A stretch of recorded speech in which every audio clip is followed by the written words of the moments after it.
There has been a lot of controversy concerning ladies heading to Saudi Arabia for a job.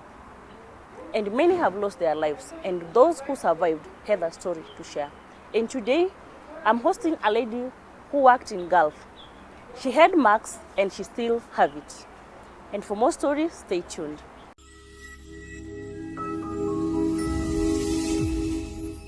Thank you for creating time for us. Oh, finally I'm Kindly here. introduce yourself. I'm Margret Blessings. Kwa ID naitwa Margret Afandi and I come from Western. I'm a firstborn kwetu. Yeah.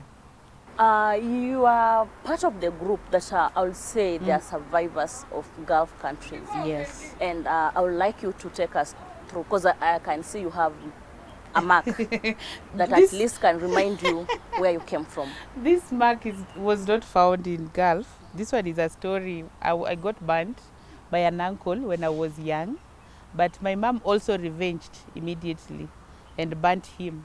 That's a story we will share another day. But I went to Gulf. Before going to Gulf, I had worked here in Kenya. I worked at Westlands as a house help. I worked for 3 different Indians. So after working with Indians, I thought, I can work with Arabs. So I went to Lebanon. Going to Lebanon was the worst experience ever, because I went and worked and came back without anything because I wasn't paid anything.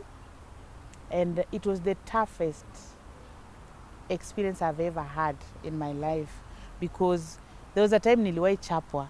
My boss slapped me thoroughly because my sister here in Kenya, she was sick. So I told them I need to go back to my country. They told me you can't go because we bought you with money. If you want to go, give us back our money. So the moment I mentioned I want to come back to Kenya, they stopped giving me food. They started mistreating me. It was the worst thing ever. And you know, originally when you're in Middle East, you don't go out. You're locked in the house. Since the day you entered their country, first thing they do, they take your passport. And they give you a phone, but you can't make calls to Kenya. It's very expensive. They don't give you Wi-Fi. But thank God for us Kenyans, we are very sharp. We are able to hack into their system. So, but it was, you don't sleep. You work until 2. You work until 2, and you're expected to wake up at 5 or at 4. So you can sleep maybe for 1 hour or 2 hours. And you are one person and you're expected to be everywhere. Yes. You know, the reason why I had to push you and ensure you are here on set, yes. There was a controversial statement that was made, yes, about Kenyan ladies being indisciplined. Yeah. And being you are part of the team that at least have an experience of the other side, yes, probably most of us could be listening to their talks, but you have no experience. Do you believe that that statement was that good? No. There is no way you can say Kenyan ladies are indisciplined. So are you trying to say 1,001 Kenyans are indisciplined? Because there are so many girls there who are really suffering. Let me tell you, this one I'm not afraid to say on live TV. Arabs are racists. They don't like Kenyans. They don't like Africans. So the moment you land, they ask, you Kenya? You Kenya? Your hair. They say our hair smells. They say we smell. They call us Caleb. Caleb is dog. Sawa. They call us so many bad names. So there is no way you can tell me we are indisciplined. Like me, I wasn't. Hakuna time nilikuwa indisciplined, because there was a time when we went there, they said, if you don't want, if you're not happy with the house, you tell the office you're not happy with the house. So I told the office, actually, my agent, the one who took me there, alini block hata kabla ni land. You know, the guy blocked me. Can I even remember the name? The guy blocked me before even I landed the country. So who is supposed to help me? The moment these guys from Kenya have received money, that's the end of you. That's the end of your business with them. They don't care. It's not a matter of anti-Kenyan girls being indisciplined. It's a lie. There was a time myself, I did something in the office so that they take me out. I beat someone seriously so that they came and took me. If I didn't do that, nobody would have bothered. But I was I was obedient. I would do anything they want. And I was so honest with them. When my sister, actually by the time I'm landing in Kenya, my sister was dead. My sister died because I needed to come and maybe look after my sister. I was the only one who can give blood. You see, no one was here to do that. And I told them, my sister is very sick. We are orphans. We don't have parents. So they are heartless. Arabs are heartless. And those who are taking girls to Gulf should tell them the truth. Don't lie, because most agents here in Kenya, they lie because they are given good money. So, Margret, I think we had just started the story in the middle of it. Yes. Of which I'd like you to give us that understanding. Yes. Because many always wonder, because I think it is now becoming like every month there must be a case or cases of Kenyans losing their life, being mishandled. And still at the same time, there is many who are still queuing to be taken to Gulf countries. Yes. What is the process that always lure these girls to a point they agree to be ferried to Gulf countries? The biggest problem we have in Kenya is unemployment. Okay? So people don't have jobs. And then the agents, when they come, maybe you don't have a birth certificate, you don't have a passport. These agents will take you through it. They will pay for your passport. They will help you get your birth certificate. That is how patient our agents are, the agents here in Kenya. They are very patient. And then they lie to you. They lie to you about the salary. They tell you, you see, the money they are giving over there, if you turn it into Kenyan money, it's 50,000. And here in Kenya, you don't even have food. Maybe you have children, they need to go to school. And you've never even touched that 50,000. You've never touched, you're going to 50. You've never touched 20. The last time you saw maybe 3K, you see? And maybe your kids are at home. Maybe your marriage is not working. Like for myself, I went because my marriage broke. So I really needed to pick myself up. So they are lied to. And then so many people are suffering. They don't have jobs. So when you hear 50K, 60K, some of them are being lied to. You're going there to be a security. You end up as a house help. You're told you're going to Dubai. You end up in Saudi Arabia. You end up in some funny names, you know. So it's lies upon lies. Majority of the agents don't tell the truth. When you got this chance to travel to Lebanon, what were you told? For me, I was told it's a good country. The money that I'm being paid is over 30K. Only for me to find out that I was being paid 18,000 Kenyan shillings when you turn the money into Kenyan shillings. And then during that particular time, I really needed a job. I was really suffering because I remember I couldn't even pay my rent. I had rent arrears. They had locked my house so many times. I had borrowed until my cousin, I remember for me to travel now, there is a cousin of mine that my house was locked. So I went and knocked on her door and she never opened. I slept at the door. I slept outside. So after that I said, I'm hearing people are going outside the country. Let me go and try. So that is, problems are the reason why people go. So upon reaching there, how was the environment? Was it good at the beginning, or you just sensed danger immediately you stepped out? Let me tell you, the moment you enter that country from the airport, you sense danger. Because blacks like us Kenyans, you land Qatar Airways, you're taken to a keyhole where you are just you alone. The blacks with the hard hair. They say our hair is hard, it smells. So you're put in a hole. With your smelling hair and the body stay there. Yani, you don't mix, we don't even, if you ask me how the airport looks like, I have no idea. Because you move straight from the aeroplane to you're shown, you, Kenya, this way. They don't even know English. When you're received now, for me, I think I even we slept at the airport, or the guy took me very late. I think we slept without eating anything. We slept in the airport. Now after you're picked by your boss, they don't even say hi to you. Say, come, enter, sit. You enter, sit in the car. Then they take you to the house. You're taken to the house, you're given something to eat. You see, here in Kenya, my friend, suffering starts immediately, because in Kenya we are used to ugali. You reach there, somebody gives you a sandwich. Eat. So you after eating the sandwich, you're waiting for food. That is the end of it. That is the end of the story. So you're given a sandwich and strungi, tea, black tea. That is food. You're done. Then they tell you, sit here. So you sit, and then they tell you, this is your room. So this is when you realize, Mama, this is trouble, because the bed you're given, it's like our baby cots here in Kenya. It's like a bed like this. You need to squeeze yourself for you to fit in. Like, the moment you enter there, you know, we're a slave.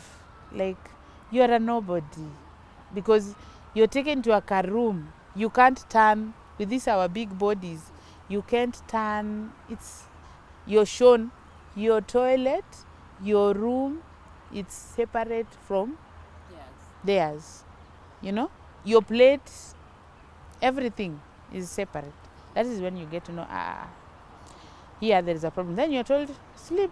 You sleep maybe for an hour or two, and then they come and wake you up. Now come, I show you work. You just landed. Same day you start working. Yes. That's how bad things That are. is how terrible Arabic countries are. But there are some that are nice. There are, out of 10, you can get like 2 who are good, who are caring. So what was your worst experience while there? My worst experience is when now they allowed me to go home. Before they allowed me to go home, they took my card. I used to send money, the little money that I sent, because most of the money I sent to the country, among my friends, nobody banked for me. I sent another one 80K, he ate. Another one 820, another one 810. So I didn't have much money. So the little that I had was like 150,000. That one is for almost 2 years. So the boss took my card. Kumbe, this guy was shopping with my card. I didn't know. I used to have an account with StanChart. So he said, Sawa Maggie, you can go to Kenya, but the ticket is very expensive from here. Tell somebody from Kenya to pay for you the ticket. So I told a friend of mine, he's called Kennedy Omwenga. I told Kennedy, please pay for me ticket. He told me, how much do you have? I told him, I used to have, I had some, like $100. So I sent him the $100. I told him, add, when I come, I'll give you the difference, because I knew I had money in my account. So this guy booked me a ticket. My dear, upon reaching the airport, I realized I have nothing in my account. These people shopped with the little money I have. The little money I had in my account, they shopped with it. Remember, I'm coming to the country, my sister is dead. My and sister they was have in high the expectation you are coming from abroad. I'm telling you, that was the worst experience ever. I was treated like trash at home. The moment I reached home, I'm looking pale with very long neck. And then now the worst is I don't have money. That was the worst experience ever. I cried in the airport.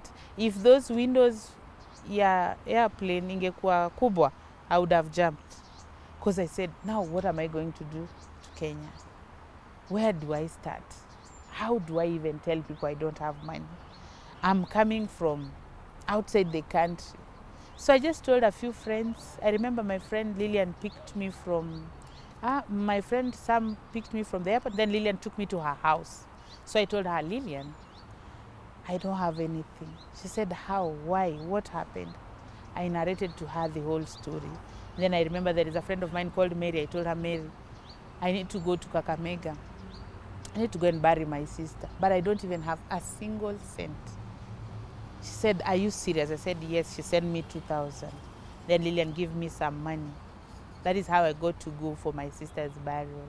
So those who had my money, I tried calling them. Until today, they've never refunded it. But I think God has healed me. My heart is now at peace. I'm no longer bitter. Because I remember after coming from Lebanon, I was so suicidal. I even tried killing myself several times. But it didn't work. Yeah. How did your coming come up? Oh, had you worked for your for your I time? didn't finish. I didn't finish. I was almost done with my contract. Then my sister was very sick. So the moment my favorite sister, yeah, in our family we were like 2. We were 5, but there are those siblings that you're so connected. You connect, so yeah. my sister was very sick. So the moment I was told she's very sick, it's like she won't make it. I really felt like I would really want to see her, even if it was for the last time. Or I just felt like there's something I can do maybe to make her stay longer. But the moment I told them my sister is sick, they refused. They said, "Oh, you can't go to Kenya unless you bring us somebody else, and then you go." I paid for someone. I've never even met the lady. She's never even looked for me. I paid for someone to get a passport here in Kenya. I paid for her to go from Kakamega to Kenya. She got to Nairobi. She got a passport. Then when it was time for her to come, a friend of somebody I thought was a friend lied to us he can help us for the lady to get a visa. I sent him money. I sent him 40K. He ate the money. The guy ate the money. Kumbe he was just getting money from me. Now there is nothing he can do. Because me, I used to know he works at JKIA. Kumbe ni those guys who sell flowers at JKIA. So me, I thought he was a police. He's tall. He's Luya. He's a lawyer. I know him. I know even if he watches this, he knows. But I forgave him. I released him from my heart. He ate money. He lied to me to pay a ticket. We paid a ticket 48,000 Kenyan shillings. Kumbe, no visa, no what. So the money just went like that.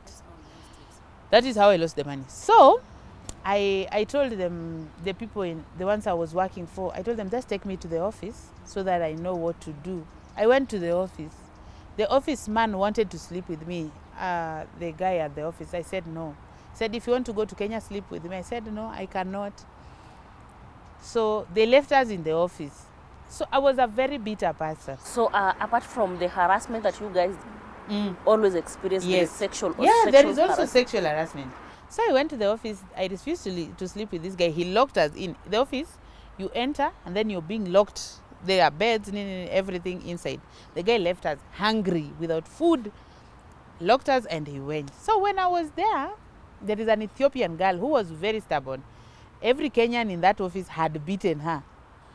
So I remember we were with another Kikuyu girl there who wanted to come back to Kenya, but they refused. Say, you have to pay us. So that Ethiopian girl came and she removed my phone from charge like 3-4 times. And you remember, I am stressed out. I want to go back to my country. Then this Ethiopian girl is disturbing me. The Luya in me woke up. I took the Ethiopian girl, I took her with her hair. I slammed her on the wall 3 times. When I left her, she fainted. They thought she's dead. And then I was the one doing the resuscitation. I told her, lift her. I told the Ethiopians, because there was another Ethiopian who came to stop me. I also beat her. Beat 2 Ethiopians. So I thought, I have killed someone.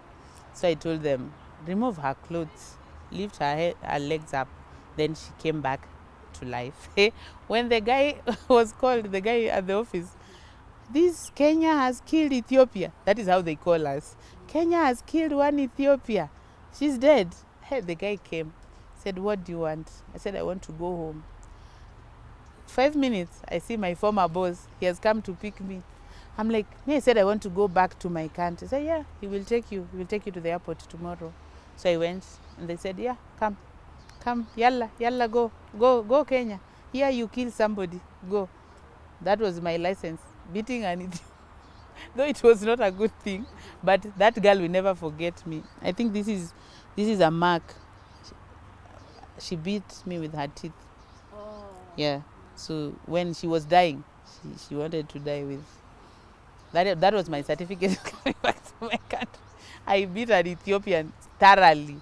I even removed some of her hair. I was so bitter. I came back from Lebanon a very bitter person, and I was very violent.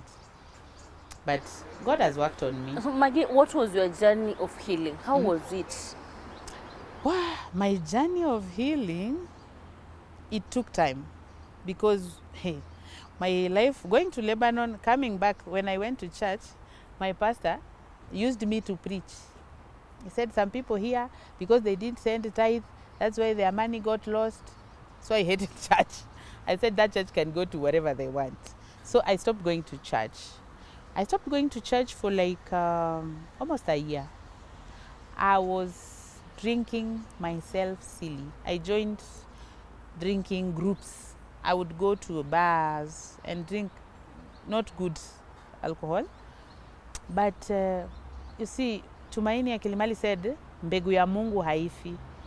I have a mark of God on me. So despite everything that happened, I would read the Bible. So this particular day, Rosemary Njage called me and she said, I want you to be in my video. Because Rosemary Njage is my primary school teacher. She taught me when I was in primary. So when she called me, that time I used to drink daily.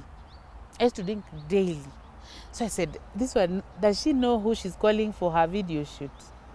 That day I switched off my phone. So I thought, when I wake up, they'll be done with their video. They didn't do the video, they postponed it. Something happened with the camera guy and everything. So they waited for me. And God waited for me. So the following week on Tuesday, Rosemary called and I went for the video shoot. So I told her, she told me, you don't look good. What's happening? I told her, my predicament in Lebanon, I came back without money. I don't have a house. I lived with my friend. My friend was a guy and he had like 145 girlfriends. So every girlfriend would come and go with my clothes. I remained with none. I tried going to live with my sister. And then when I went to live with my sister, I decided, I want to go to Dubai. That time, after I have prepared, I want to go to Dubai in Kawangware. They stole my handbag. That is how I lost my passport and everything. So you see, I went back to depression. So I was really stressed. So Rosemary Njage started a journey with me. He told me, I know you as a very good usher. Why don't you come and usher in royal worship? Rosemary Njage does royal worship quarterly. So I went. So as I'm serving, they are talking to me, they are journeying with me. And then down the road, I met Timothy Kitui. He's a pastor and a singer. He told me, you have a whole life ahead of you. So Timothy Kitui took me to JCC Thika. They prayed for me, they journeyed with me, and that is how I picked myself up. And God restored me slowly. God gave me friends who prayed with me. And down as I continued, that is how I started now. I joined music. My love for music grew up because I've always loved music. That is how I started helping artists. I started taking their music from artists to radio stations, TV stations, and it became a career. Sorry, now I'm even now diverting kidogo from music. I'm going ahead to start, I'm entering the hotel industry now. I'm cooking food and distributing to offices. Oh, wow. Yes. So right now you are Yeah, I'm good. What meal are you distributing? I'm making Kenyan meals, chapati, pilau, ugali, chai, everything you would need. So you do deliveries? Yes. Mostly I do deliveries. And if you want somebody to come and cook, you want chapatis, you have guests, you can just call me. Yeah, I come and cook for you. I cook very good chapatis. Wow. Yeah. Maggie, before we wrap up, because Yes. you mentioned about that mark on your hand. Yeah. Will you mind sharing with us what happened? my this mark, hey, my story is very long. I think we need to do like 50 episodes, me and you. But let me just tell you, this one, my uncle came back when he was drunk, and we were seated there, the two of us, me and my cousin. Then I don't know what he came over his mind, just picked the water and poured on us. He was very drunk. But I had a mother who believed tit for tat is a fair game. My mom just came screaming, "Woi, mwana wanje." My mom is Luya. She took the water, poured on him. He also burnt here. So we are three with this mark. I was very small. They didn't even know I will get healed. They used to tie my hand with the sticks. I used to sleep like this. Yeah.